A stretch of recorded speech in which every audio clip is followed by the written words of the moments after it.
저는 오늘 여러분에게 우리에게 다가온 고난을 극복하자는 제목으로 하나님의 말씀을 전하겠습니다. 베드로전서 1장 6절로 7절 말씀에 그러므로 너희가 이제 여러 가지 시험으로 인하여 잠깐 근심하게 되지 않을 수 없었으나 오히려 크게 기뻐하도다. 너희 믿음의 시련이 불로 연단하여도 없어질 금보다 더 귀하여 예수 그리스도에 나타나실 때 칭찬과 영광과 존귀를 얻게 하려 함이라 라고 말씀하고 있습니다. 자, 우리가 알고 있는 하나님의 말씀 성경에는 우리 인생들이 겪어야 할 고난에 대한 단어가 상당히 여러 차례 기록되어 있습니다. 말도 많고 탈도 많은 이 세상에 우리가 살면서 고난은 마치 우리 인간들에게 운명적인 것처럼 다가오며 바늘과 실처럼 따라다니는 것을 볼 수가 있습니다. 하나님을 믿는 하나님의 백성 그리스도인들이라고 고난이 없겠습니까? 그렇지 않습니다. 그리스도인에게도 고난은 찾아옵니다. 하나님의 허락하에 고난이 오는 것입니다. 그 고난을 통과시켜서 더 유익을 주시려고 하는 하나님의 깊은 뜻이 있다는 것을 우리 모두가 알아야 되겠습니다. 유튜브 방송에서 부자 농부 서민 가부라는 그런 방송을 볼 때가 있습니다. 거기 나오는 분들을 보니까 거의 다가 단 한 번의 성공을 거둔 것이 아니라 여러 번의 실패와 좌절과 절망과 고난을 당하면서 그 힘든 고난의 시기를 그 역경의 시기를 이기고 도전하고 또 도전하여 그리고 마침내 오늘의 부를 이루었다. 그것이 그분들이 고백하는 말이었습니다. 세계적인 체인망을 가지고 있는 켄터키 치킨 그 치킨 창업주 역시 그가 사업에 실패하고 많은 고난을 겪으면서 노년이 되어 별다르게 할 일이 없는 실업자로 집에 쉬고 있을 때 어떻게 하면 맛있는 치킨을 사람들에게 제공할 수가 있을까? 그런 꿈을 가지고 최상의 맛을 내는 후라이드 치킨의 비법을 그가 터득하여 마침내 성공을 거두게 되었습니다. 사람들은요, 행복이라는 단어를 좋아하지만 고난이라는 단어는 누구든지 싫어합니다. 어떤 사람이 고난을 좋아할 사람이 있겠습니까? 그러나 고난은 지내놓고 보면 당장은 고통스럽고 피하고 싶은 것이 고난이지만 한편으로는 고난을 통해 우리가 승리할 수 있는 길, 마침내 성공할 수 있는 길로 가는 지름길이 될 수도 있는 것입니다. 고난을 나의 인생의 변환점, 전환점의 기회로 삼을 때 성공과 더 발전할 수 있는 동기가 고난을 통해서 주어진다는 사실을 우리 모두가 잊어서는 안 될 것입니다. 여러분, 인류 역사상 가장 심한 고난을 당한 분은 누구십니까? 바로 우리 인류의 죄를 대속하여 아버지 하나님께서 보내신 주 예수 그리스도, 그분만이 최고의 고난을 당하셨습니다. 얼굴에는 가시면류관, 양쪽 손에는 대못, 또 양쪽 발목에도 대못이 박혔습니다. 그리고 십자가에 달리시기 전에는 채찍으로 수없는 매를 맞으셨고, 그리고 살점이 떨어지고 피를 흘리는 그런 고난을 예수님은 당하셨던 것입니다. 우리 인류가 그런 고난을 당해본 적은 없습니다. 그러므로 우리들은 하나님께서 우리들에게 고난을 허락했을 때 그 고난을 절망으로 맞이할 것이 아니라 이 고난 다음에 이 터널을 통과하면 나에게 광명한 빛이 비칠 거야, 이런 소망을 갖는 우리 모두가 되어야 되겠습니다. 그런데 동일한 고난을 당하고도 사람마다 그 결과가 너무나 다릅니다. 어떤 사람들은 고난을 유익한 길로 이끈 분이 있고, 어떤 사람은 한 번의 고난을 통하여 그냥 넘어지고 쓰러져서 다시는 재기하지 못하고 폐인이 되는 그런 분도 있습니다. 그렇습니다. 사람은 누구나 평안한 삶을 살기를 원합니다. 그리고 그 삶이 오랫동안 지속되기를 원하지 않는 사람은 없습니다. 그러나 평안한 삶에는 어떤 결점이 있느냐?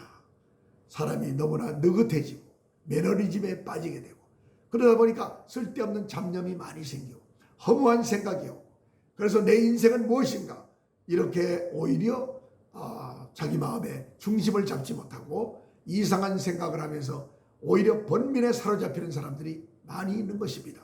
그리고 그러다 보니까 수면제가 없이는 잠을 못 이루는 사람도 있습니다. 여러분, 바쁜 생활을 해보고 하루 24시간을 하나님이 원하시는 삶을 산다면 절대로 밤에 잠을 못 자는 이런 일은 없을 것입니다.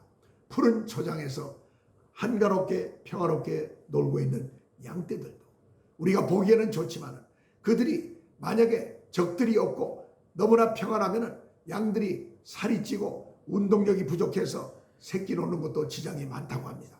그러나 늑대 같은 그러한 강한 적들을 풀어서 이제 양들이 노는 울타리 주위를 위협을 가하고 또 으르렁대면 이 양들이 놀라서 이리 뛰고 저리 뛰면서 그 시간에 운동이 돼서 그들이 병도 안 걸리고 그리고 새끼도 잘 순산해서 놀 수 있는 그런 양들이 된다는 이야기를 들었습니다.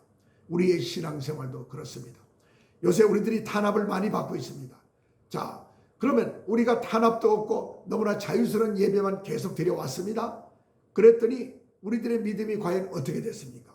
너무나 우리의 믿음이 느슨해지고 그리고 뭔가 죽으면 죽으려는 믿음을 갖지 못하고 조금만 바람이 와도 넘어지는 이런 나약한 믿음으로 살지 않았습니까? 하나님께서는 우리에게 오늘날의 고난을 허락하신 겁니다. 그런데 이 고난을 잘 견디고 오히려 믿음을 튼튼하게 세우는 분이 있을 것이고 이 고난 속에서 넘어지고 오히려 하나님을 떠나고 교회를 떠나는 참으로 그런 분도 있을 수 있는 겁니다. 자, 오늘 이 말씀을 통해서 우리는 나 자신은 어떤 사람인가, 어떤 하나님의 백성인가를 잘 분간해야 될 줄로 믿습니다. 자, 성경에 의하면 애굽에서 430년 종살이하며 모진 고난을 당했던 이스라엘 백성들이 하나님을 향하여 우리를 건져달라고 부르짖는 소리가 하나님 귀에 들렸다고 성경은 기록하고 있습니다. 자, 우리가 어려움이 있습니까? 하나님 앞에 부르짖어 기도하시기를 바랍니다. 너희는 내게 부르짖으라. 내가 너희에게 크고 비밀한 일을 보이리라 말씀하신 우리 하나님. 그 말씀을 잊지 마시기 바랍니다. 자, 그런데 이스라엘 백성들이 홍해를 건넌 다음에 어떻게 되었습니까? 탄탄대로가 열렸습니까? 아닙니다. 먹을 것이 없는 광야 사막을 걸어가면서 하나님이 지시할 가나안 땅을 가고 있을 때 때로는 물이 떨어졌습니다.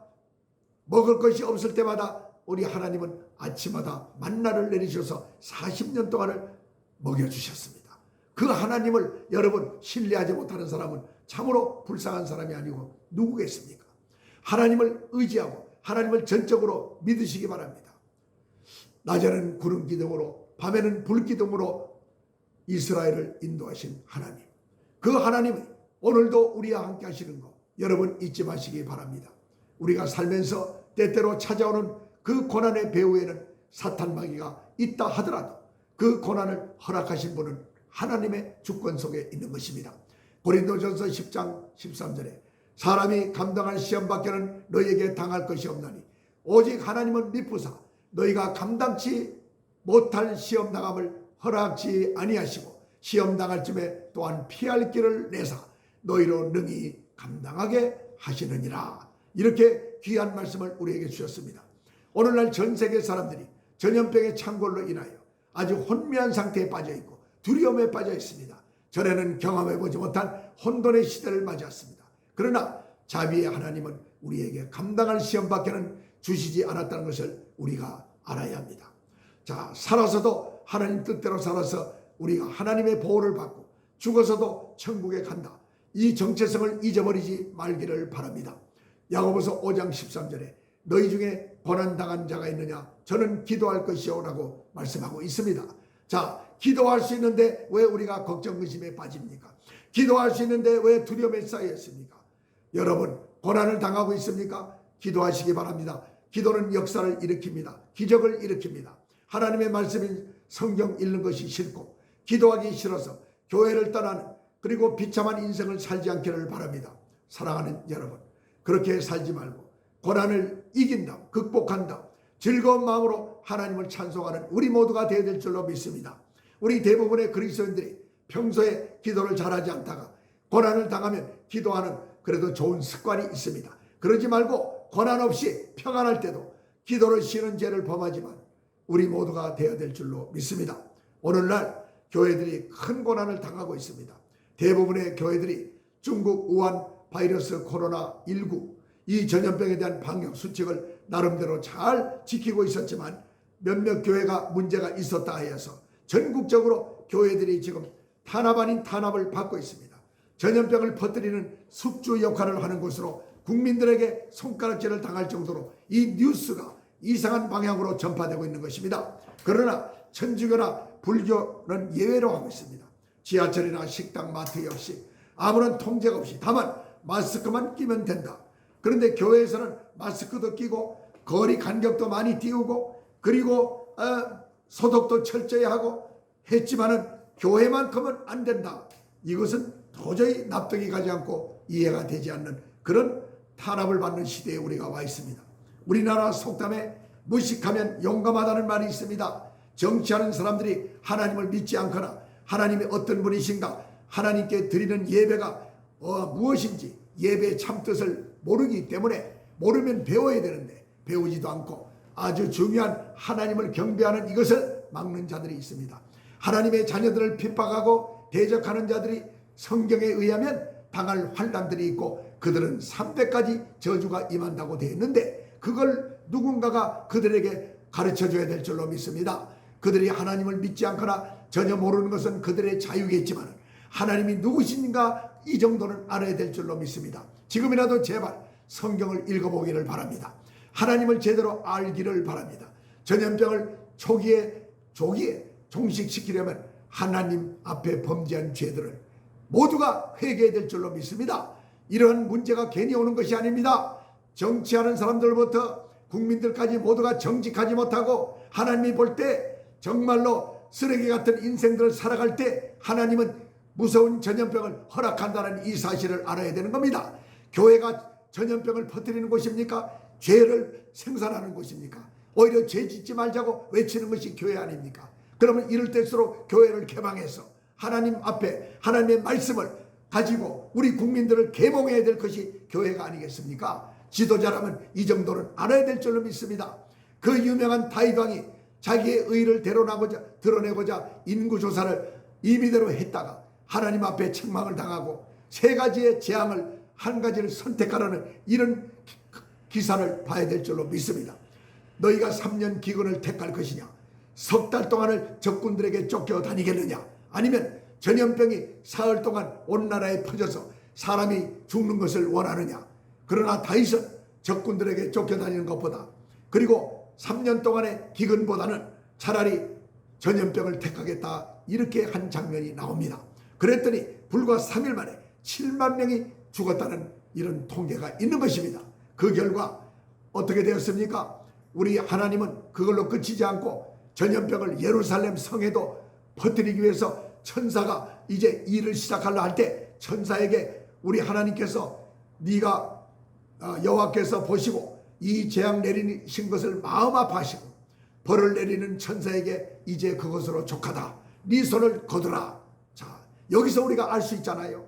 천사를 시켜서 하나님이 전염병이 퍼지게 했고 또 하나님께서 마음이 아프셔서 이제 그 정도로 하고 그만 멈춰라. 이렇게 된 것을 우리가 알아야 합니다. 그래야 오히려 전염병이 그 시로 그쳤다.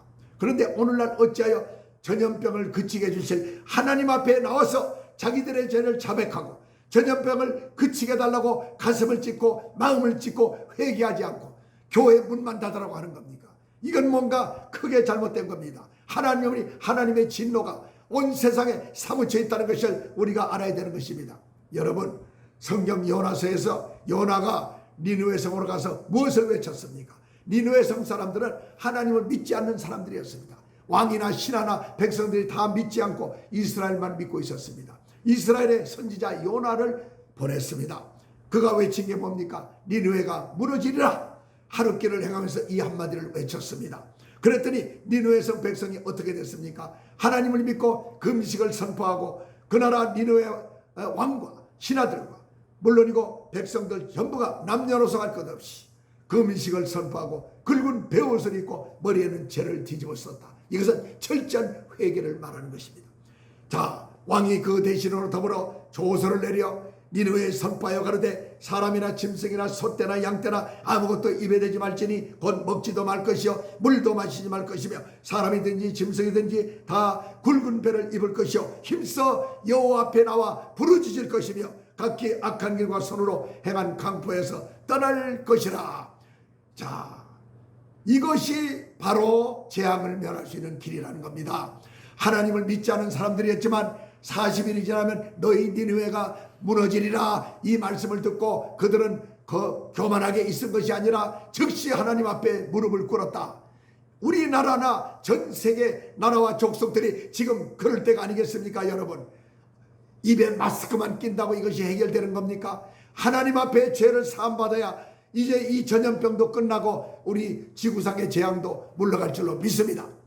자, 그러니까 어떻게 됐습니까? 하나님이 그들의 행한 것 곧 악한 길에서 돌이켜 떠날 것을 감찰하시고 뜻을 돌이키사 멸망시키려는 그 뜻을 돌이켰다는 것입니다. 하나님의 마음을 돌이켜야 될 줄로 믿습니다. 그들에게 내리기로 예정하신 재앙을 내리지 아니하셨다. 성경은 그렇게 기록하고 있습니다. 악한 길에서 돌이켜 떠나는 것을 하나님이 기뻐하십니다. 하나님이 가장 싫어하는 것이 하나님을 무시하고 하나님의 법을 깔아뭉개는 자들을 가장 기뻐하지 않으시고 그들에게 결국엔 벌을 내리신다는 것, 하나님을 두려워할 줄 아는 우리 모두가 되어야 될 줄로 믿습니다. 이것을 모르고 돈 많다고 교만하고 나라가 부강하다고 교만하고 권력을 쥐고 있다고 교만하고 이렇게 교만을 떨어서는 안 되는 것입니다. 교만은 뭡니까? 교만은 남을 깔보는 것이고 얕잡아 보는 것이고 나밖에 없다고 주장하는 것입니다. 여러분, 우리에게 고난이 왜 필요할까요? 시편 119편에서 말씀하기를 고난당하기 전에는 내가 그릇 행했더니 이제는 주의 말씀을 지키나이다.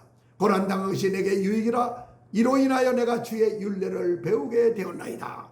고난을 통해서 하나님의 율례를 배울 생각을 하지 않고 무슨 쓸데없는 법을 여러 가지 만들어서 국민들을 복잡하게 만드는가, 저는 이것을 외치고 싶은 겁니다. 그렇습니다. 고난당하기 전에는 그릇된 삶을 살았으나 고난을 통해서 주의 말씀을 지키게 되었고 고난을 통해서 주님의 법도와 율례를 배우게 된 것이 오히려 고난당한 사람에게 크게 유익한 일이 되었다. 하나님을 제대로 알게 된 것이다. 자, 이스라엘의 유명한 왕 다윗, 그가 비록 왕이었지만 수많은 고난을 당한 그가 이렇게 말했습니다. 또 여호와를 기뻐하라. 저가 네 마음의 소원을 이루어 주시리로다. 너의 길을 여호와께 맡기라. 저를 의지하면 저가 이루시고 네 의를 빛과 같이 나타내시며 네 공의를 정오의 빛같이 하시리로다. 두려워 말라. 내가 너와 함께 함이니라. 이거는 이사야서 41장 10절로 11절의 말씀입니다. 두려워 말라. 내가 너와 함께 함이니라. 놀라지 말라. 나는 네 하나님이 됨이니라. 내가 너를 굳세게 하리라. 참으로 너를 도와주리라. 참으로 나의 의로운 오른손으로 너를 붙들어 주리라. 보라, 네게 노하던 자들이 수치와 욕을 당할 것이요 너와 다투는 자들이 아무것도 아닌 것 같이 될 것이며 마침내 멸망할 것이라. 할렐루야. 이 말에 우리 모두가 위로를 받고 우리 모두가 소망을 가지십시다. 하나님이 믿는 우리에게 주신 말씀으로 잘 극복하여 반드시 승리하기를 주 예수님의 이름으로 간구하며 지금 이 방송을 시청하는 여러분 모두를 주님의 이름으로 축복합니다. 할렐루야. 하나님께 모든 영광을 돌립시다. 아멘.